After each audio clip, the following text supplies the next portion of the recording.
रूस ने यूक्रेन पर Su-57 जेट से तेज किए हमले। रूसी सेना ने Su-57 जेट से लॉन्च की क्रूज मिसाइल।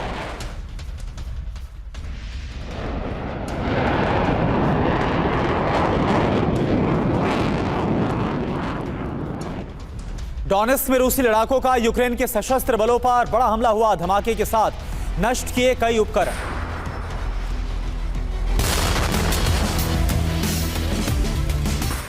खार्किव के पास यूक्रेनी सेना ने एक घर को कैसे बनाया निशाना, तस्वीरें आपके सामने। रूसी सेना को भारी नुकसान की खबर।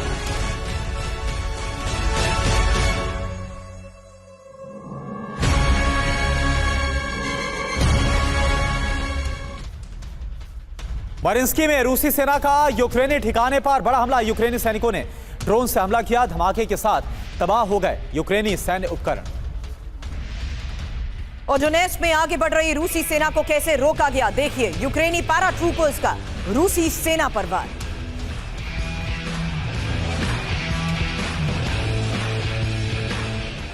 कस्साम ब्रिगेड का उत्तरी गाजा पट्टी में बड़ा हमला। जबालिया कैंप में घात लगाकर हमला किया। इजरायली सेना के ठिकाने को निशाना बनाया गया।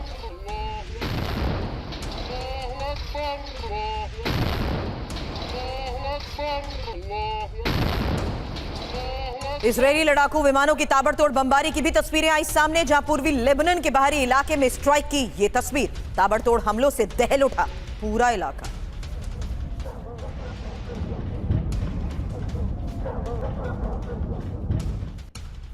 वेस्ट बैंक में घुसी इजरायली सेना। कई इलाकों में हिंसक झड़प की खबर है। इजरायली सेना के हमले में एक फिलिस्तीनी घायल।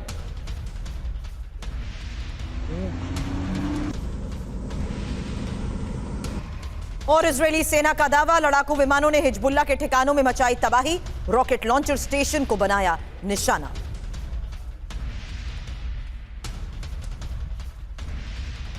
यूक्रेन ने रूसी हमले को नाकाम किया। डोनेत्स्क में रूसी टैंकों पर हवाई हमला हुआ। हमले के लिए आगे बढ़ रहा था रूसी सैन्य काफिला।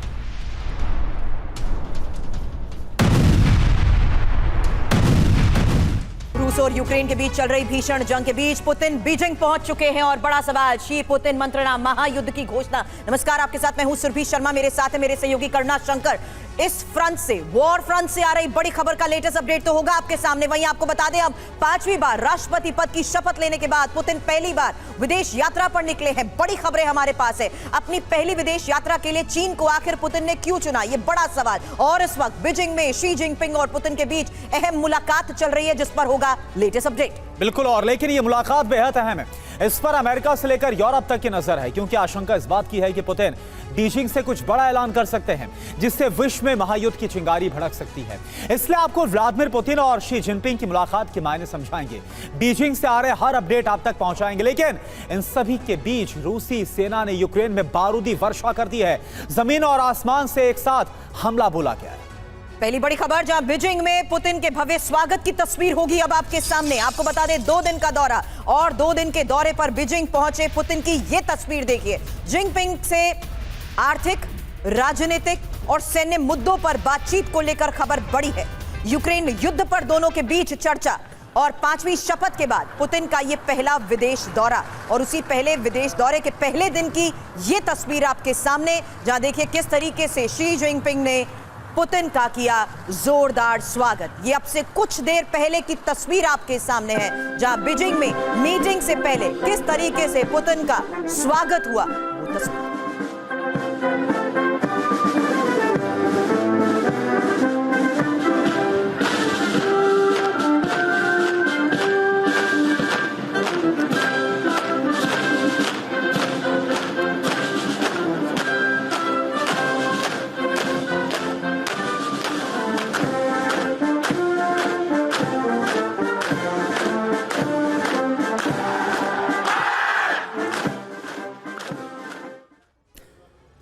अब यहां पर सवाल उठता हुआ नजर आ रहा है, क्या शी जिनपिंग और पुतिन की दोस्ती महायुद्ध की घंटी है?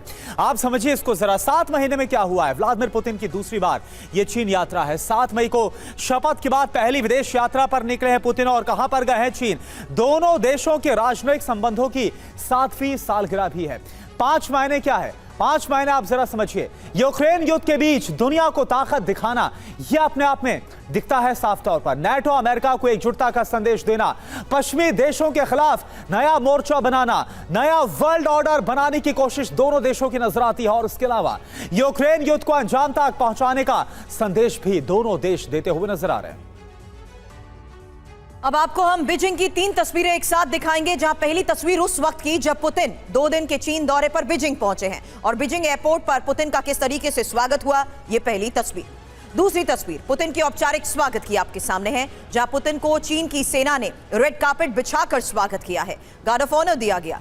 तीसरी तस्वीर बातचीत की टेबल की, जब पुतिन और जिनपिंग आमने सामने बैठे, कई मुद्दों पर चर्चा हुई है और किस तरीके से मुद्दों पर इस वक्त की जा रही है चर्चा, इस बारे में आपको बता दें एक्सपर्ट्स के साथ भी करेंगे हम चर्चा और साथ ही मॉस्को के साथ साथ चीन से भी लेंगे बड़ा अपडेट, क्योंकि आपको बता दें इस वक्त Vinesh Shukla sir senior journalist हैं, मॉस्को से इस वक्त हमें ज्वाइन कर चुके हैं और साथ ही मेजर जनरल रिटायर्ड संजय सोई सर रक्षा विशेषज्ञ के तौर पर हमें ज्वाइन कर चुके हैं, पूर्व राजदूत महेश सचदेव सर इस वक्त हमारे साथ हैं और प्रोफेसर अमिताभ सिंह विदेश मामलों के जानकार भी इस वक्त हमें ज्वाइन कर चुके हैं। सबसे पहले विनय सर आपके पास आ रही हूं, क्योंकि 3 तस्वीरें स्वागत के साथ साथ मीटिंग की शुरुआत तक की हमने देखी हैं, लेकिन क्या खबरें इस आधार पर मिल रही हैं कि मायने क्या है इस मुलाकात के? टाइमिंग इंपॉर्टेंट है सर। बिल्कुल टाइमिंग बहुत इम्पोर्टेंट है, क्योंकि जब शी जिनपिंग का री इलेक्शन हुआ था तो उनकी पहली यात्रा रूस की थी और पुतिन भी उसके जवाब में एक सिंबॉलिक है कि शी जिनपिंग मॉस्को आए थे और पुतिन बीजिंग गए हैं। दूसरा ये है कि जो आजकल अंतर्राष्ट्रीय जो घटनाक्रम है उसकी पृष्ठभूमि में चीन और रूस एक तरह से अलाइज तो हैं नहीं है, पर वो एक दूसरे की तरफ ये हैं, इस तरह खड़े हैं, एक दूसरे की पीठ को इस तरह ढके हैं कि पीछे से कोई छुरा ना मार दे। तो ये एक सिंबॉलिक वो है। बात ये है कि दूसरी तरफ से ये कहा जाता है, जबकि एक नैरेटिव बनाया जा रहा है कि रूस जो है चीन के अंडर चला गया है, उसका जूनियर पार्टनर बन गया है। दूसरी तरफ से रूस इस मामले को मतलब पुतिन भी इसका खंडन करते हैं। बात यह है कि यहाँ रूस के साथ अच्छे जो संबंधों में कि चीन की भी कम रुचि नहीं है, क्योंकि आप जानते हैं कि जैसे हमारा क्वाड है और वो बात की जा रही है कि मलाक्का स्ट्रेट को बंद कर दिया जाए, साउथ चाइना सी में कर दिया, तो चीन को जो है इस हालत में सिर्फ रूस से ही सप्लाई का रूट रहेगा उसका। तो ये भी वो नहीं चाहता है कि बिल्कुल सर, और यही वजह है कि ये तमाम बातें हैं जिस वजह से ये जो दौरा है बहुत अहम हो जाता है। सर एक बार फिर से आपके पास आएंगे और आसमान से यूक्रेन पर बारूदी वर्षा की तस्वीर होगी आपके सामने, क्योंकि रूसी सुखोई 25 ने मिसाइल दागी है और यूक्रेनी सैन्य ठिकानों को कैसे उड़ाया ये देखिए। इसी रूसी हमले में यूक्रेन को भारी नुकसान।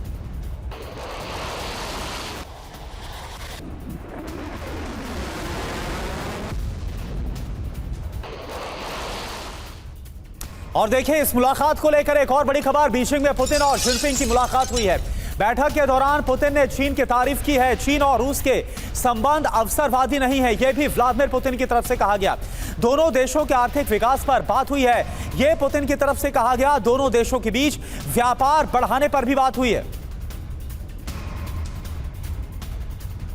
और अब जानिए रूस के साथ संबंध पर जिनपिंग की तरफ से क्या कहा गया। पिछले कई दशक में कठिन दौर से गुजरे हैं और हर हालात में एक दूसरे के साथ हम खड़े हैं। अब जिस तरीके का बयान इस वक्त सामने आ रहा है ये इंपॉर्टेंट है करुणा, क्योंकि ये दौरा बहुत इंपॉर्टेंट है, पूरी दुनिया की इस पर नजर है और किस तरीके से दोनों एक दूसरे की तारीफ करते हुए अपने आप को एक अहम सहयोगी बता रहे हैं, वो इन बयानों के जरिए साफ। बिल्कुल, और सुरभि देखिए सीधा हम रुख करते हैं हमारे मेहमान का, मेजर जनरल संजय सोई सर। सवाल मेरा आपसे, एक बार फिर से राष्ट्रपति बनने के बाद चीन जाना, पहला दौरा चीन का होना, क्या इस दौरे के साथ नाटो और खास तौर पर अमेरिका को मैसेजिंग यहां से जा रही है क्या? नहीं, बिल्कुल करना, ये बहुत ये दिखाता है कितना इम्पोर्टेंट है। जब भी कोई राष्ट्रपति नया दोबारा पद ग्रहण करता है, उसके बाद जिस देश में जाता है वो उसकी एक सोच को दिखाता है, वो उनका अलाइनमेंट दिखाता है। और जिस प्रकार से हम देख रहे हैं कि पिछले कुछ सालों से खास तौर से रशिया यूक्रेन वॉर और अभी इजराइल गाजा वॉर के बाद किस प्रकार से रशिया और चीन के संबंध और ज़्यादा प्रगाढ़ हुए हैं। इसको ये कहा जाए कि एक तरह से स्ट्रैटेजिक अलायंस सा बनता हुआ नज़र आ रहा है, जिसका मेन 2-3 कारण हो सकते हैं। एक तो जो सैंक्शंस रशिया के ऊपर लगे हुए हैं वहाँ पर चीन काफ़ी हद तक साथ आया है।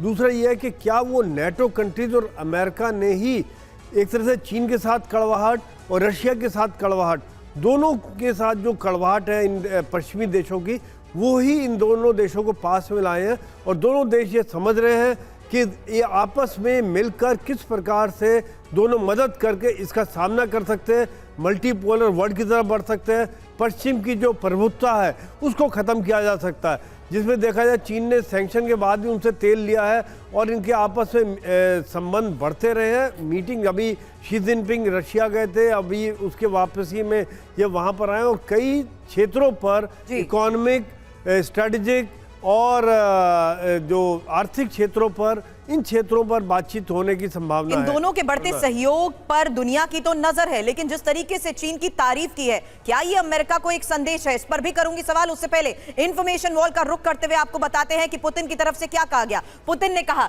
कि किस तरीके से अब यूक्रेन पर चीन के रुख की वो सराहना करते नजर आए हैं। करुणा, यूक्रेन युद्ध के भू राजनीतिक महत्व से चीन वाकिफ है और स्थिरता के लिए चीन की कोशिश प्रशंसनीय है। ये 3 हाइलाइटर्स पहले मैंने पुतिन के आधार पर इसलिए करुणा बताए हैं क्योंकि इसके मायने क्या है ये समझना बहुत जरूरी है। बिल्कुल, यहां पर मायने समझा देता हूं जो कहा गया पुतिन की तरफ से। पहली बात पर क्या मायने, चीन की मदद से नाटो का जो मुकाबला है वो किया जाएगा। दूसरी बड़ी बात क्या है, यूक्रेन विजय से वर्चस्व का जो एजेंडा है वो यहां पर सेट किया जाएगा। और तीसरी बड़ी बात क्या है, मायने के तौर पर अगर हम समझे, शांति वार्ता की आड़ में अंदर खाने हथियार डील भी काफी हद तक संभव है। लेकिन प्रोफेसर अमिताभ, इन मायनों के साथ, इन बयानों के आधार पर निकलते मायनों के साथ साथ क्या ये बॉडी लैंग्वेज नहीं देखी जाती? नितिन, संभव हो तो वो तस्वीरें भी दिखाएं। दोनों की ये बॉडी लैंग्वेज, दोनों का एक दूसरे के साथ मिलना, जाहिर सी बात है विश्व की इस पर नजर है। और इन बयानों के आधार पर क्या ये अमेरिका को भी संदेश है?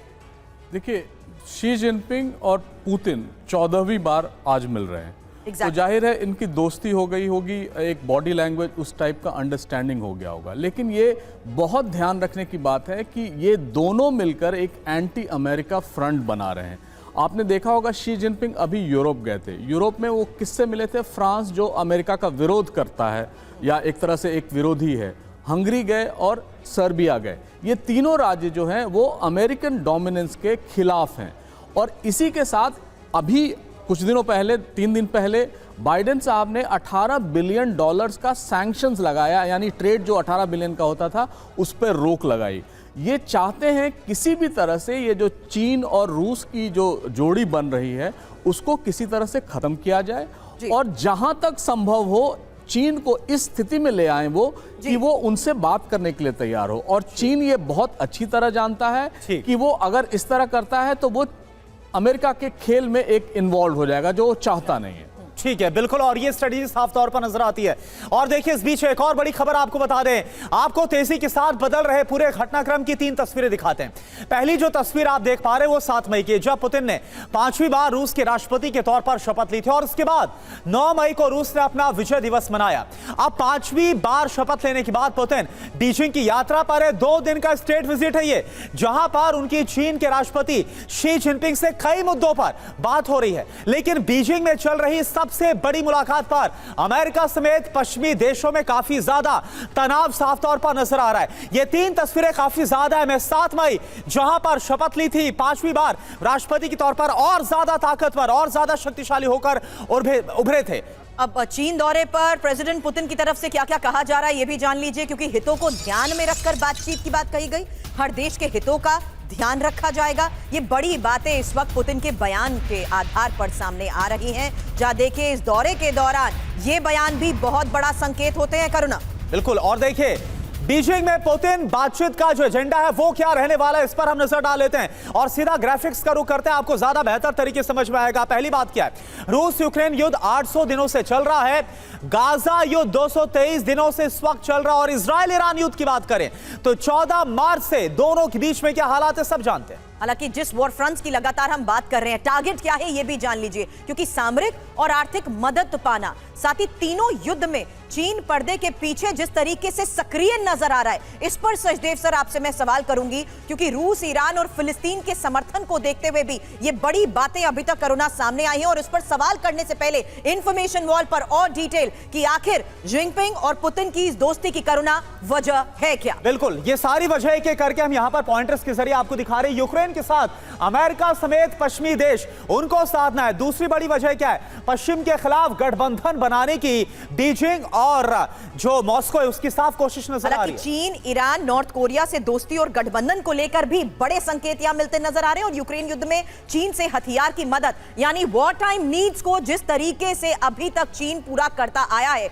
उस लिहाज से भी यह देखा जाना जरूरी है कि इस दौरे में क्या बड़ी खबर निकलकर सामने आती है। लेकिन अब जल्द आपको नेटो के खिलाफ रूस की इस गोलबंदी को भी समझना होगा और उसकी आखिर ताकत क्या है यह भी दिखा देते हैं, क्योंकि नेटो वर्सेस रूस की इस चौकड़ी में कुछ मुख्य बातें हम आपके सामने और ये मुख्य चेहरे आपके सामने रख रहे हैं। Sachdev sir, you being a former ambassador, जरा इन चारों चेहरों की भूमिका इस वर्ल्ड ऑर्डर में हमें प्लीज समझा दीजिए, क्योंकि ईरान के ड्रोन किस तरीके से रूस के लिए मददगार इस वॉर फ्रंट में साबित हुए हैं, इसको लेकर तो हम आपसे चर्चा करते आए हैं। चीन के युद्धक वाहन भी, और चीन ने जिस तरीके से रूस की वॉर टाइम नीड्स को पूरा किया है, उस लिहाज से ये चेहरा आज के इस दौर में बड़ी भूमिका निभाता नजर आ रहा है। नॉर्थ कोरिया और उसके मिसाइल और रॉकेट टेस्ट और ये जो बड़ा सहयोग यहां पर नजर आता है, ये बहुत इंपॉर्टेंट है पूरे वर्ल्ड ऑर्डर में इनकी भूमिका को देखते हुए।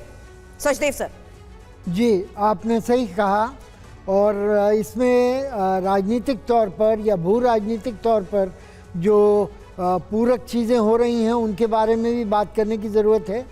ब्रिक्स का और शंघाई कोऑपरेशन ऑर्गेनाइजेशन का विस्तार किया जा रहा है, और ये एक राजनीतिक तौर पर और सामरिक तौर पर एक नई गोलबंदी की बात है। इसमें इनमें आज बाहर आती है एक चारों देशों के बीच में, हालांकि नॉर्थ कोरिया इससे बाहर है, लेकिन Iran, Saudi Arabia, UAE, Ethiopia, south Africa, ये सब ब्रिक्स के हिस्से बन रहे हैं। और इस तरह से इन ब्रिक्स का एक्सपेंशन जो है वो नए देशों को अंदर ला करके उन पाश्चात्य देशों के विरुद्ध एक गोलबंदी करने की बात की जा रही है। बिल्कुल सर। और देखिए, इस बीच हमारे साथ सीधा हम रुख कर रहे हैं, हमारे साथ वरिष्ठ पत्रकार जो बीजिंग से जुड़े हुए हैं, अखिल पराशर हमारे साथ जुड़े। अखिल जी, आप वहां पर मौजूद हैं और बीजिंग की तस्वीरें हम दिखा रहे हैं दर्शकों को, कैसे वहां पर गर्मजोशी के साथ शी जिनपिंग और व्लादिमीर पुतिन मुलाकात कर रहे हैं। 2 दिन का ये जो विजिट है, क्या आपको संभव होता हुआ नजर आ रहा है? जी बिल्कुल, आप सही कह रहे हैं। और प्रेसिडेंट शी ने यहाँ रेड कारपेट उनका स्वागत किया है प्रेसिडेंट पुतिन का, और काफी उत्साह यहाँ नजर आ रहा है, देखने को मिल रहा है। और आप ये देख सकते हैं कि जैसे अभी आप बता भी रहे थे कि इसी महीने जब वो प्रेसिडेंट बने, दोबारा चुनाव जीता पुतिन ने, तो उनकी जो पहली यात्रा ये चीन रही। सेम यही रेसिप्रोकल हुआ था पिछले साल जब पुतिन शी जिनपिंग जब वो प्रेसिडेंट बने मार्च के महीने में, तो उन्होंने जो पहली जो यात्रा की वो रशिया की। तो इसी से अंदाजा लगा सकते हैं कि रशिया और चाइना जो है वो उनकी जो पार्टनरशिप है या उनके जो संबंध है वो कितने प्रगाढ़, कितने मजबूत हो रहे हैं। और ये अभी पुतिन ने कुछ समय पहले एक इंटरव्यू में बात बोली भी थी कि आज के समय में, आज के दौर में जो रशिया और चाइना का जो रिश्ता है, संबंध है, वो अब तक के समय के सबसे हाईएस्ट पॉइंट पर है, सर्वकालिक उच्च स्तर पर है वो। तो इसी से हम अंदाजा लगा सकते हैं कि चीन और रशिया की जो बॉन्डिंग है वो और ज्यादा मजबूत हो रही है, और अनेक क्षेत्रों में, चाहे वो सिक्योरिटी को लेकर है, चाहे वो ग्लोबल उसके इकोनॉमिक फ्रंट की बात करें। और आप जानते ही हैं कि जो रशिया है वो चाइना का सबसे लीडिंग वो है ट्रेडिंग पार्टनर है। और जो चाइना जो है वो टॉप 4 में उसको गिना जाता है। तो यानी बात आप कह रहे हैं उसी आधार पर आगे सवाल भी करूंगी और विनय सर आपके पास में आऊंगी, लेकिन उससे पहले एक बड़ी खबर लेना चाहती हूं, क्योंकि डोनेट्स्क में रूसी वोस्तोक ग्रुप के भीषण हमले को लेकर एक खबर मिल रही है, जहां मोर्टार से यूक्रेनी ठिकानों पर अटैक हुआ है और रूसी हमले में यूक्रेन को भारी नुकसान पहुंचा है।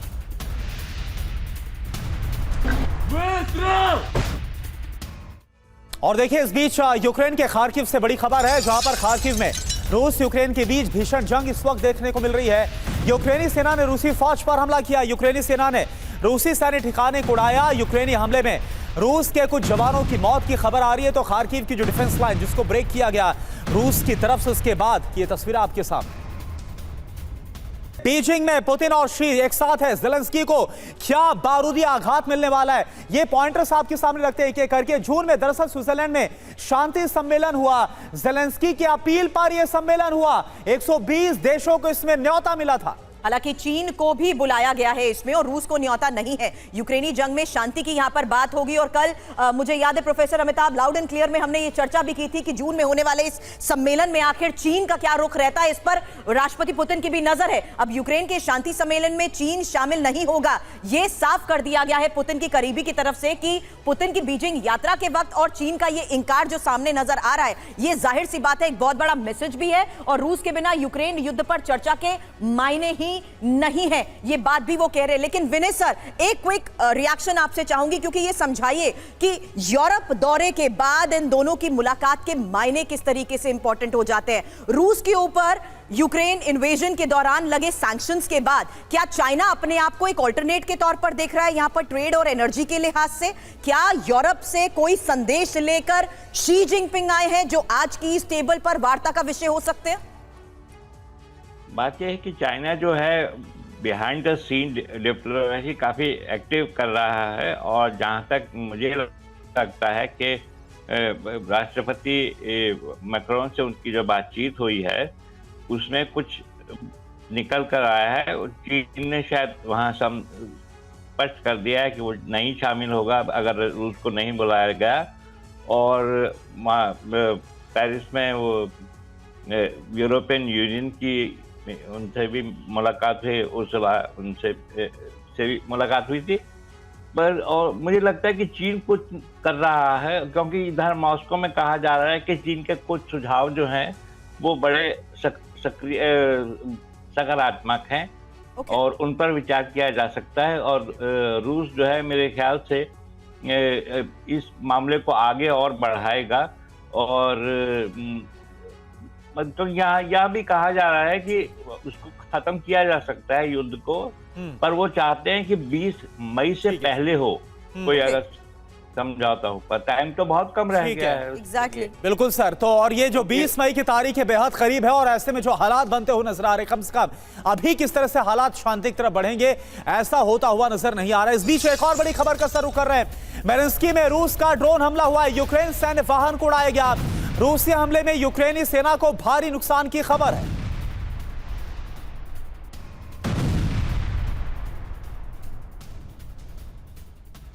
उन्जुनेस में रूस यूक्रेन के बीच भीषण जंग को लेकर खबर यह कि यूक्रेनी पैराट्रूपर्स ने अब रूसी हमले को नाकाम कर दिया है। यूक्रेन ने रूसी सेना पर बारूद बरसाया है। तो युद्ध के दौरान किस तरीके से रूस अब एक्शन तेजी से बढ़ाते हुए डोनेट्स्क में हमले को अंजाम दे रहा है, उसकी तस्वीर आप देख रहे हैं क्योंकि बड़े दावे हो रहे हैं। हालांकि यूक्रेन यह कह रहा है कि रूसी हमले को नाकाम कर दिया गया है। वहीं एक और सबसे बड़ी खबर यह है कि युद्ध के दौरान रूस ने भी बड़ी तैयारी कर ली और रूस ने सुखोई के प्रोडक्शन को बढ़ाने का फैसला लिया है। जहां आपको बता दें Su-35, Su-57 के प्रोडक्शन को बढ़ाने को लेकर इस वक्त ये सबसे बड़ी खबर मिल रही है।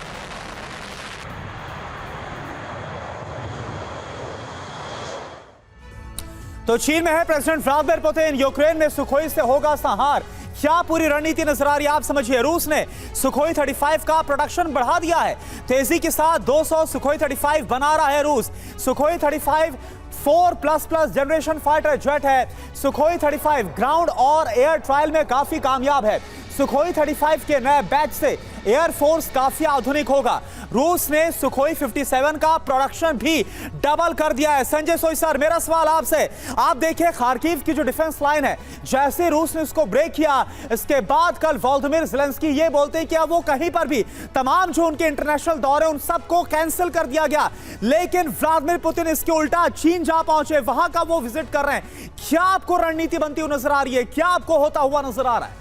देखिए, यहाँ पर जिस प्रकार से यूक्रेन को बहुत बड़ा झटका लगा, क्योंकि रशिया ने काफ़ी बड़ा सरप्राइज दिया। पहले उन्होंने सूमी की तरफ मूवमेंट की थी, फिर अचानक खार्किव पर हमला किया और यूक्रेनी सेना जो पहले नंबर्स काफ़ी कम थे और पश्चिमी देशों से भी उनको सप्लाई हथियारों की नहीं मिली थी, रशिया ने इसका फ़ायदा उठाते हुए, जबकि उनकी तैयारी सबसे कम थी, उसको लेते हुए खार्किव में एक ब्रेक थ्रू काफ़ी बड़ा उन्हें मिला और काफ़ी सफलता मिली है। और जो पिछली लाइन जहाँ तक रशिया ने खोया था वहाँ तक उन्होंने कब्जा कर लिया है। तो ये देखते हुए वाकई में यूक्रेन में भी काफ़ी चिंता है कि एक तो मोराल भी काफ़ी लो है, काफ़ी भारी कैजुअल्टीज हो रही हैं, और रशिया ने जिस प्रकार से, जैसे मैं फौजी हूँ, शॉक इफेक्ट दिया कि भारी बम्बार्डमेंट खार्किव में किया जा रहा है ताकि उनको झटका लगे, और यूक्रेनी सैनिकों का मोराल, जो खबरें आ रही हैं, वो अभी काफी डाउन हो गया है कैजुअल्टीज के बाद। ब्रेक थ्रू की जो बात आप कह रहे हैं संजय सोई सर, क्या ये इसी बात का नतीजा है? क्योंकि चीन दौरे से पहले पुतिन का ये ऑर्डर, जहां यूक्रेन में विध्वंसक हमले के आदेश दिए गए और पुतिन के निर्देश के बाद जिस तरीके से हमले तेज हो चुके हैं, यूक्रेन के कई इलाकों में बारूद बरसाया गया है। ये एक और बड़ी खबर मिल रही है, यूक्रेन के कुछ इलाकों पर कब्जे की खबर भी आ रही है। अब पुतिन का ये ऑर्डर आखिर है क्या, इस बारे में एक एक इंफॉर्मेशन आपके सामने रखते हैं, और ये लोकेशन जरा समझिएगा इसी ग्राफिक्स के जरिए कि आखिर किस तरीके से अलग अलग स्तर पर अब ऑपरेशंस को अंजाम दिया जा रहा है और किस तरीके से इलाकों पर कब्जे की बात कही जा रही है। अब खार्किव और ज़पोरिज़िया को लेकर करुणा सबसे पहले ये इंफॉर्मेशन है, जहां देखिए खार्किव में 2 इलाकों पर कब्जे की बात कही जा रही है, जिसमें ग्लोबोकोय और लुक्सियंसी पर कब्जे का दावा किया जा रहा है, और खार्किव के अंदर तक रूसी फौज शामिल हो चुकी है, यह दावा किया जा रहा है। बिल्कुल, और देखिए आपने खार्किव समझाया, लेकिन ज़पोरिज़िया को भी अगर हम देखें तो यहां पर यूक्रेनी कब्जे वाले इलाके में इस वक्त भीषण हमले हो रहे हैं। रेबोटिनो इलाके पर कब्जा हुआ है, ये जानकारी इस वक्त सामने अब इसमें जरूरी और महत्वपूर्ण बात यह हो जाती है कि पुतिन के आदेश के बाद अब सेवर ग्रुप, नीपर ग्रुप किस तरीके से और आक्रामक हो चुके हैं। प्रोफेसर अमिताभ, ये समझा दीजिए, अब ये आदेश और इस वक्त जिस तरीके से हमलों को अंजाम दिया जा रहा है, ज्यादातर ऐसा इलाका है जिस पर कब्जे का दावा रूस कर रहा है। प्रोफेसर अमिताभ, देखिए, रोबोटिन जो आपने मेंशन किया, वो उस पर पुतिन या उनकी सेना पिछले 2 साल से काम कर रही है, ठीक है। और इन्होंने कैप्चर भी किया था सितंबर 2022 में, लेकिन हड़बड़ में उनको वहां से छोड़ के भागना पड़ा, क्योंकि ब्लिट्जक्रीग अटैक हुआ यूक्रेन का। पूरी रूसी सेना अपने टैंकों, अपने आयुध, अपने साजो सामान को छोड़ के वहां से भागी। तो इसका डुअल पर्पस है। पहला है कि जो अभी सेटबैक्स मिले हैं यूक्रेन को, वो ज़्यादातर सेटबैक इसलिए मिले हैं कि उनको आयुध की सप्लाई जो अमेरिका से और नेटो से आने वाली थी वो रुकी हुई थी। दूसरा, वो अपनी उस पराजय, शर्मनाक पराजय का भी बदला लेना चाहते हैं जो सितंबर 2022 में 5 सितंबर से 12 सितंबर के बीच हुआ था। तो ये ट्विन प्रोंग स्ट्रैटेजी है। इस समय रूस का पलड़ा भारी है, लेकिन हमने ये भी भारी नजर आ रहा है। सर, इस वॉर फ्रंट का तो अपडेट हमने दे दिया, लेकिन एक जल्द अपडेट के लिए अखिल आपके पास आना चाहूंगी। अब मीटिंग्स चल रही है, आगे का कार्यक्रम क्या है दोनों की मुलाकात का? जी, अभी बातचीत हो रही है, और अभी जैसे आज सुबह प्रेसिडेंट शी के साथ बातचीत चल रही थी, तो बीच में अब ब्रेक टाइम हुआ है, ब्रेक हो रहा है। उसके बाद जो पुतिन है वो बीजिंग में ही रहेंगे, और फिर वो अनेक और भी जो नेता है उनसे भी मुलाकात होगी, और फिर आज शाम को शायद उनके लिए एक डिनर पार्टी भी होगी। तो ये सब उनका एक प्रोग्राम रहेगा। बाकी उतना ज्यादा भी मीडिया में आया नहीं है कि उनका अगला क्या रहेगा, ठीक है, लेकिन कल वो चले जाएंगे। जो आपने जानकारी दी, अभी मुलाकात वहां पर चल रही है और कई अहम मुद्दे हैं जिसको लेकर, चाहे वो सैन्य हो, व्यापारिक मुद्दे हो, उन सब पर बातचीत चल रही है। आप सभी खास मेहमानों का बहुत बहुत शुक्रिया हमसे जुड़ने के लिए लगातार। ये जो मुलाकात है, इस पर हम आपको खबर दिखाते रहेंगे, हर एक अपडेट आप तक पहुंचाते रहेंगे।